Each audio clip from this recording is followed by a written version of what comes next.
Where did it start? Because I know with you, salt and pepper. Yeah. Mine started with Salt from Salt and Pepper.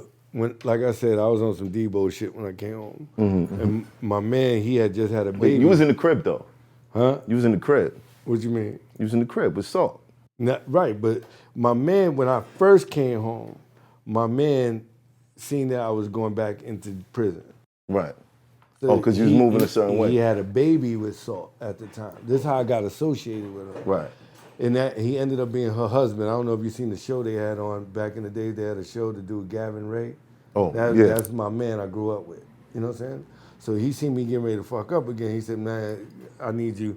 He said, "You big." What were you just doing? be her security guard. What were you doing? What were you doing, man? I was fucking up. You was fucking up. Why you was fucking up? Because I was just fucking up. You went back to the. Yeah. Yeah. Nah, I mean, actually, something had happened with some gunplay shit, and the shit Shit went crazy. left. And he was like, "Look, get in the studio." Right. So I got in the studio with her. He built a studio in her house in Dix Hills. And then I was there every day because he wanted me to, like, when she did shows or appearances, I would go and just, because I was so big too, and I wasn't musically inclined, I just was her security guard. Right. Personal, because that's my man. So I'm with both of them. So we did Sharky's, Justin's, all that shit that was downtown. Yeah. So we go out and whatever, but when I got back to the studio, I would stay at the studio. She had a bunch of keyboards.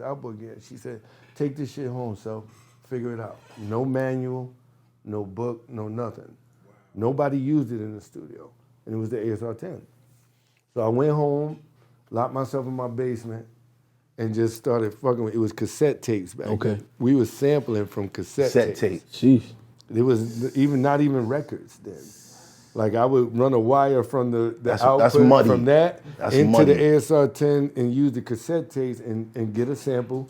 And I figured the machine out and started fucking with it. Then I would put it on another cassette tape or record it to take it out on my version. Right. So then I go on the block, the drug block. Niggas on the block, I play it on my man's car.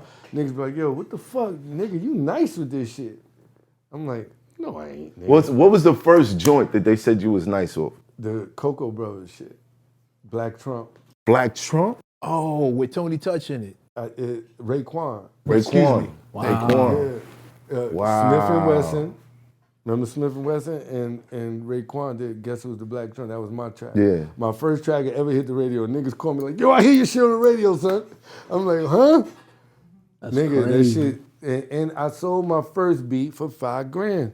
$4 or $5,000. Now, mind you, I'm out tapping pockets trying to get some bread. Yeah. I'm not getting no real money because niggas is like, "All right, Debo, get the fuck out of here." Right. You know what I'm saying? But at that point, nigga gave me $5,000, then I sold 5 beats to them for that album, for the Smith Wesson album. Right. $5,000 a piece. It was either 4 or 5 a piece. And then after that, Onyx heard about me, and then I did Shut 'Em Down, which was the title song on their last album that they did. And that was the first song that people heard DMX on. Ever. Mm. And then Big Public. Pun was on God Bless the Dead, was on the remix. So I yeah. was in the studio with Big Pun. That's crazy. And then for the Onyx record, X wasn't in there for the Onyx record neither. But I just sold 7 tracks to Onyx. If you look at that album, my name is on 7 different tracks.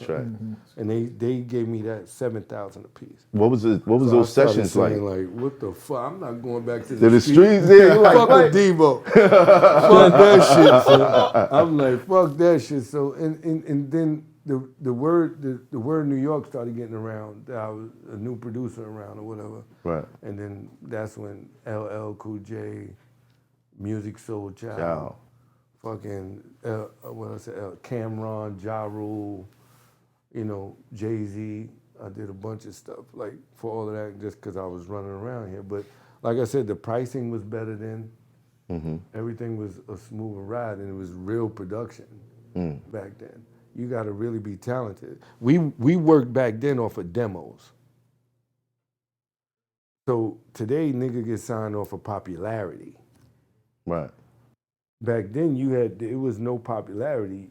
The A&R Had to had hear to your shit. hear it and Right. say, this we can make some money on. Money off of this, right? So even with the demo shit, now it's totally different because you had to take all the outboard gear in and cut the demo and all that. But now we got computers.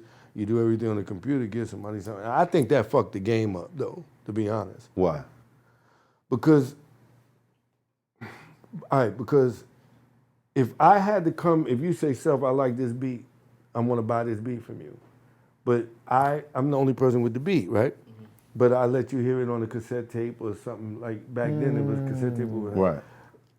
I come and you say, I want it. There's no other way for you to get the beat unless I come with all my gear to that studio and lay it down. Right. Unless you rip it off this cassette tape, Back which is then going to it be was muddy. no ripping. Right. That's what I'm trying to tell you. When there was no ripping, the money was bigger because they had to pay you to come in and actually do labor to lay the beat down. Right. Our sessions back then, if I had to, like the Onyx session, like shut them down, when I did that, I had to go in there and I spent 24 hours in the studio laying the beat down. Sheesh.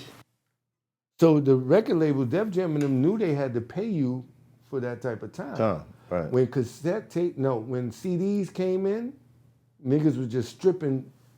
They learned how to take the music off of the thing, Yeah. and then they'll go demo it themselves, and they'll say, yeah, we're gonna buy it. But then the minute that they say, all right, they demo it and they didn't like it, they'd be like, nah, I'm cool. And then they end up not paying you. The value just started going away.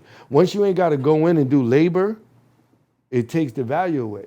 So now, like we said, everybody's doing beats with Fruity Loops and all this shit. The value ain't there no more. It's Hoffa, trapper turn smack rapper. Only smack rapper that you know is smack rappers. Got bars, I can hang with the backpackers. Trap star, I don't hang with the backpackers. I'm in the hood with the work, you heard. Making fiends leave earth, you heard. Got your baby mama thirst, you heard. Feel the flow, nigga, throw it in reverse.